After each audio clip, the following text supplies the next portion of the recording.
नमस्कार दोस्तों, स्वागत है आप सभी का एग्जामोलैसिस पे। दोस्तों, मैं रविकांत कुमार आपके लिए complete course on ancient history लेकर आया हूँ। उसमें से मैं आज आपको पढ़ाऊँगा पार्ट 3। और दोस्तों, मैंने आपको पार्ट 1, पार्ट 2 पहले ही कंप्लीट कर दिया है। तो मैंने आपको पार्ट 1 में बताया था प्री हिस्ट्री। मैंने आपको पूरा प्री हिस्ट्री कंप्लीट कर दिया था पार्ट 1 में, यानी कि मैं आपको पूरा स्टोन एज कंप्लीट कर दिया था। उसके बाद मैंने आपको बताया था इंडस वैली सिविलाइजेशन, यानी कि हड़प्पा सिविलाइजेशन बताया था। और फिर मैंने बताया था आपको कि जो हड़प्पा सिविलाइजेशन था उसका डिक्लाइन कैसे हुआ। तो अलग अलग विद्वानों का अपना अलग अलग मत था। उनमें से कुछ विचार ऐसे भी थे, कुछ लोगों का मानना था कि जो इंडस वैली सिविलाइजेशन है उसमें सेंट्रल एशिया से आर्यंस लोग आए थे, और आर्यंस लोग आए और इंडस वैली सिविलाइजेशन के लोगों को, यानी कि हड़प्पा सिविलाइजेशन के लोगों का नरसंहार कर दिया था और ख़ुद यहाँ पे आके बस गए थे। मतलब इंडस वैली सिविलाइजेशन को लोगों का मानना कि आर्यंस लोगों ने इसे समाप्त किया था। मतलब आर्यंस लोग आकर के अब यहाँ पे रहने लगेंगे। उसके बाद क्या हुआ था कि आर्यंस लोग के आने के बाद एक नया एज शुरू होता है, उसको बोलते हैं हम लोग वैदिक एज। ठीक है, और मैं आपको पढ़ा रहा हूँ वैदिक एज। ठीक है, तो जब भी आप वैदिक एज पढ़ो तो कैसे पढ़ो, अपना एक तरीका बना लो पढ़ने का। तो वैदिक एज आप जब पढ़ते हो तो ये ध्यान रखो, सबसे पहले आपको वैदिक एज पढ़ना है। उसमें सबसे पहले आपको क्या पढ़ना है, आर्यंस के बारे में। राइट, सबसे पहले आप पढ़ो आर्यंस के बारे में, मतलब आर्यंस लोग कहाँ से आए थे, इनका अपना इतिहास क्या है, ये जानो। ठीक है, उसके बाद आप पढ़ो वैदिक लिटरेचर के बारे में। ठीक है, उसके बाद जानो कि वैदिक लिटरेचर के बारे में पढ़ो। और वैदिक लिटरेचर में आपको क्या क्या पढ़ना है ये भी ध्यान रखो। तो वैदिक लिटरेचर में आपको पढ़ना है, सबसे पहले आपको पढ़ना है ऋग्वेद। क्या पढ़ना है, ऋग्वेद। ठीक है, फिर ऋग्वेद के बाद आपको पढ़ना है अजुर्वेद, और अजुर्वेद के बाद आपको पढ़ना है सामवेद। उसके बाद आपको पढ़ना है अथर्ववेद। ठीक है, अथर्ववेद। और अथर्ववेद के बाद आपको पढ़ना है ब्राह्मीण। फिर ब्राह्मीण के बाद आपको पढ़ना है अरण्यक। ठीक है, अरण्यक। और अरण्यक के बाद आपको क्या पढ़ना है, अरण्यक के बाद आपको पढ़ना है उपनिषद। ठीक है, और उपनिषद को हम लोग बोलते हैं वेदांत। मतलब अब क्या होगा, वेदों का अंत हो जाएगा। ठीक है, आपको इस तरह से पढ़ना है। मतलब सबसे पहले आप पढ़ो वैदिक एज, जब पढ़ो तो वैदिक एज में आर्यंस के बारे में जानो। उसके बाद वैदिक लिटरेचर के बारे में जानो, उसमें ऋग्वेद के बारे में जानो, अजुर्वेद, सामवेद, अथर्ववेद, ब्राह्मीण, अरण्यक, उसके बाद उपनिषद के बारे में जानो। तो मैंने आपको आर्यंस और ऋग्वेद इसके पहले वाले पार्ट में कंप्लीट करवा दिया था। आज मैं आपको पढ़ाऊंगा अजुर्वेद। तो चलिए शुरू करते हैं अजुर्वेद के बारे में। तो सबसे पहले अजुर्वेद जो है, सो अजुर मतलब क्या होता है, इसका मतलब होता है समर्पण, यानी कि सैक्रिफाइसेस। तो जो प्राचीन इतिहास है उसमें समर्पण का मतलब होता था अज्ञ। लोग समर्पण को अज्ञ से रिलेट करते थे, यानी कि लोगों का मानना था। तो अजुर्वेद में क्या बताया गया है, तो अजुर्वेद में बताया गया है कि जो अज्ञ होते थे उनमें क्या क्या, कैसे, मतलब अज्ञ को कैसे संपन्न करना है, अज्ञ करने के क्या तरीके होते हैं, उसके बारे में बताया गया है। ठीक है, मतलब इसमें सैक्रिफाइसेस के बारे में बताया गया अजुर्वेद में। ठीक है, ये आपको ध्यान रखना है। उसके बाद आपको ध्यान रखना है हाइम्स के बारे में। तो जो हाइम्स है, अजुर्वेद के जो हाइम्स है, उसको जो पढ़ते थे उसको क्या बोलते थे, अधर्व्यू। क्या बोलते थे, अधर्व्यू। ठीक है, और मैंने आपको बताया था ऋग्वेद के जो हाइम्स है उसको जो पढ़ते थे उसको क्या बोलते थे, होत्री। ठीक है, ध्यान रखना है। उसके बाद अजुर्वेद को मैंने दो भागों में बांटा है, मतलब मैंने नहीं, अजुर्वेद को दो भागों में बांटा गया है।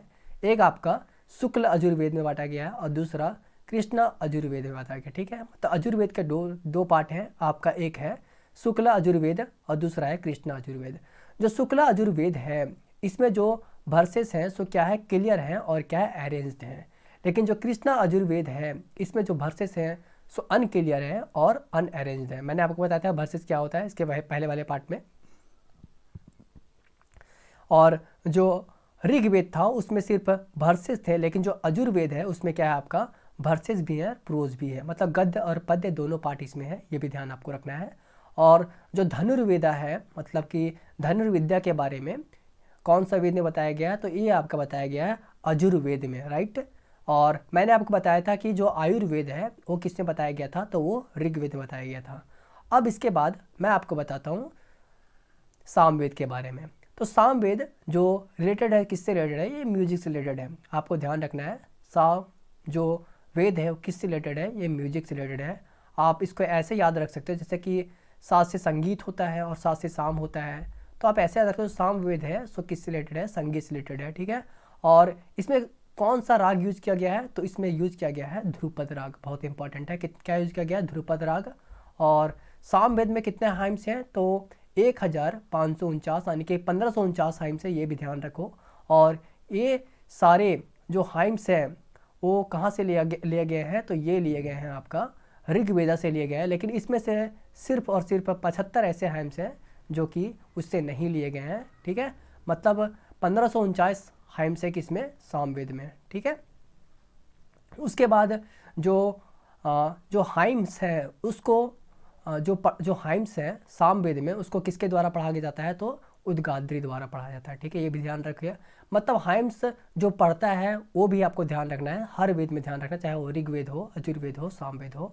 तो जो सामवेद में जो हाइम्स को पढ़ते हैं उसे क्या बोलते हैं, उद्गात्री बोलते हैं, ठीक है। उसके बाद गंधर्व वेद, जो गंधर्व है वेद, गंधर्व वेद जो है सो किस रिलेटेड है, तो ये सामवेद से रिलेटेड है, ठीक है। आयुर्वेद किससे रिलेटेड था, आपका ऋग्वेद से था। धनुर्विद्या किससे रिलेटेड था, आपका यजुर्वेद से था। और गंधर्व किस रिलेटेड है, तो ये सामवेद से रिलेटेड है, ये ध्यान रखिए, ठीक है। उसके बाद अथर्ववेद में आइए, ठीक है। तो अथर्ववेद क्या है, ये सारा का सारा म्यूजिकल, इसमें सारा म्यूजिक के बारे में, मतलब यहाँ मैजिकल जितना भी मैजिक है, मैजिक के बारे में बताया गया है अथर्ववेद में। मतलब इसमें जादू टोना के बारे में बताया गया है, ठीक है। इसमें ये भी बताया गया है कि कैसे भूतों को भगाया जाता है, कैसे वार्ड ऑफ किया जाता है, किसे जो भूत है, प्रेत है, जो बुरे आत्मा है उसको कैसे दूर भगाया जाता है, अथर्ववेद में बताया गया है। मतलब कि अथर्ववेद में मंत्रों के बारे में बताया गया है, ठीक है। कौन से मंत्र, जो भूत भगाने का मंत्र होता है उसके बारे में बताया गया है। और अथर्ववेद में आपको याद रखना है मुंडका। मुंडका उपनिषद बहुत इंपॉर्टेंट है, मैं आपको बता रहा हूँ, ये बहुत ज़्यादा इंपॉर्टेंट है। तो मुंडका उपनिषद कौन सा वेद से रिलेटेड है, तो आपको ध्यान रखना है अथर्ववेद से रिलेटेड है। और मुंडका उपनिषद से ही सत्यमेव जयते लिया गया, ये भी ध्यान रखें। सत्यमेव जयते कहाँ से लिया गया, तो मुंडका उपनिषद से लिया गया है। और एग्जाम में पूछेगा आपसे कि मुंडका उपनिषद है सो कौन सा वेद से एसोसिएटेड है या तो रिलेटेड है, तो ये अथर्ववेद से रिलेटेड है, राइट। उसके बाद और वेदास के बाद जो वेदास हमारे हैं, 4 वेदास थे, कौन कौन थे, ऋग्वेद, यजुर्वेद, सामवेद, अथर्ववेद।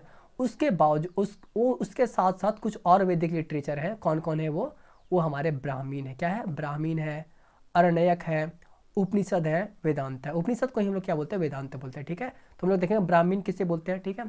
तो ब्राह्मीण क्या है, देखिए आप मिसकंसेप्शन अपने मन मत का पाल के रखिए। ये ब्राह्मीण, मैं वो ब्राह्मण का बात नहीं कर रहा हूँ, ये मैं ब्राह्मीण बात कर रहा हूँ। ये ब्राह्मीण क्या है, तो इस ब्राह्मीण का मतलब होता है कि जैसे कि जो आपका ऋग्वेद है, यजुर्वेद है, सामवेद है, अथर्ववेद है, तो वेदों को जो आसान भाषा में लिखा गया है, वेदों को आसान बनाने का प्रयास किया गया है ब्राह्मीण में। मतलब ब्राह्मीण क्या है, इजी वे है, किसका इजी वे है, तो वेदास का। मतलब वेदास को समझाने के लिए क्या लिखा गया, ब्राह्मीण लिखा गया, ठीक है। तो आपसे एग्जाम में पूछता है कि और हाँ ये इसमें सारे होंगे पद्य पाठ में, क्या होंगे, इसे अगर एक गद्य होता है एक पद्य होता है, ठीक है। तो ये सारे क्या होंगे आपका गद्य पाठ में होंगे, ठीक है। गद्य पाठ कहते हैं जो आसान, जैसे कि आसान भाषाओं में लिखे रहते हैं उसे बोलते हैं गद्य पाठ, ठीक है। और आपको याद रखने हैं ब्राह्मीण ग्रंथ, ठीक है। तो ऋग्वेद जो है आपका, ऋग्वेद से रिलेटेड कौन कौन सा ब्राह्मीण है, तो एक ऐत्रेय है और दूसरा है कौस्तिक, ठीक है, ये ध्यान रखिए। यजुर्वेद को समझाने के लिए कौन कौन सा ब्राह्मीण ग्रंथ लिखा गया है, तो तैत्रेय याद रखिए आप। फिर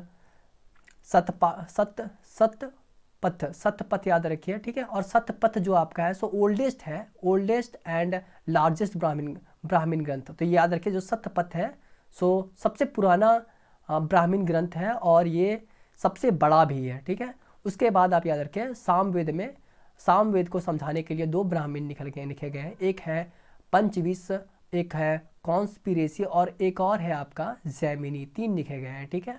और अथर्ववेद को बताने के लिए एक ब्राह्मीण ग्रंथ लिखा गया, उसको क्या बोलते हैं, गौपथ। तो आप याद रखिए कौन सा जो ब्राह्मीण ग्रंथ है सो कौन सा वेदा को आसान बनाने के लिए लिखा गया है, एग्जाम में इससे क्वेश्चन पूछता है। इसमें सिर्फ आप एक याद रखो, इंपॉर्टेंट मैं बताता हूँ कौन कौन है। एक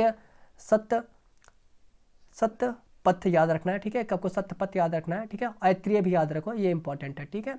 चलिए उसके बाद मूव करते हैं हम इस अरण्यक के बारे में, ठीक है। तो अरण्यक क्या है, तो अरण्यक क्या है, ये आपका वैदिक लिटरेचर है। क्या है, वैदिक लिटरेचर है। और अरण्यक में फॉरेस्ट बुक के बारे में बताया गया, मतलब जंगल में रहने का क्या तरीका, जंगल में रहने का क्या सिद्धांत है, ठीक है, उसके बारे में बताया गया अरण्यक में। तो अरण्यक किससे रिलेटेड है, तो आपको फॉरेस्ट बुक से रिलेटेड है, हो गया। उसके बाद आता है उपनिषद। अब क्या होगा, उपनिषद को हम लोग बोलते हैं वेदांता, मतलब अब वेदों का अंत हो जाएगा, ठीक है, इसके बाद। और उपनिषद जो है सो क्या है, फिलॉसफी, इसमें सिर्फ फिलॉसफी के बारे में बताया गया है। तो मैं कुछ उपनिषद का नाम आपको बताता हूँ जो आपको याद रखने हैं, ठीक है। तो सबसे पहला जो उपनिषद है सो कठोपनिषद है। इसमें क्या बताया गया, तो एक नीचे नचिकेता है, इसका स्टोरी के बारे में बताया गया है। इसका स्टोरी में क्या है, नचिकेता एक 12 साल का एक लड़का होता है, बालक होता है। और ये क्या करता है, आप इसका स्टोरी, ये क्या करता है, ये अमराज के पास जाता है और अमराज के पास जा करके स्वर्ग में आने का, मतलब स्वर्ग में कैसे जाया जाए उसके बारे में पूछता है। बहुत ही इंटरेस्टिंग स्टोरी है, आप एक बार यूट्यूब में या कहीं भी सर्च करके आप देखो, अच्छा स्टोरी है। उसके बाद मुंडका उपनिषद, ये बहुत इंपॉर्टेंट है, मुंडका उपनिषद ये बहुत बहुत इंपॉर्टेंट है, आप 3 स्टार लगा लो इसके पहले। तो इसी में बताया गया था सत्यमेव जयते के बारे में, ठीक है। इसमें क्या बताया गया, सत्यमेव जयते के बारे में बताया गया, और इंडिया का ये नेशनल मोटो है, ठीक है। चांडोग्य उपनिषद जो है, इसमें भगवान कृष्ण के बारे में बताया गया। किसके बारे में, सबसे पहले भगवान कृष्ण के बारे में सबसे पहले इसी में बताया गया था, ठीक है। और यहाँ पे आपका समाप्त होता है पूरा आपका वैदिक लिटरेचर, ठीक है। तो दोस्तों उम्मीद करते हैं आपको यह वीडियो अच्छा लगा होगा। तो दोस्तों जय हिंद, जय भारत, थैंक यू।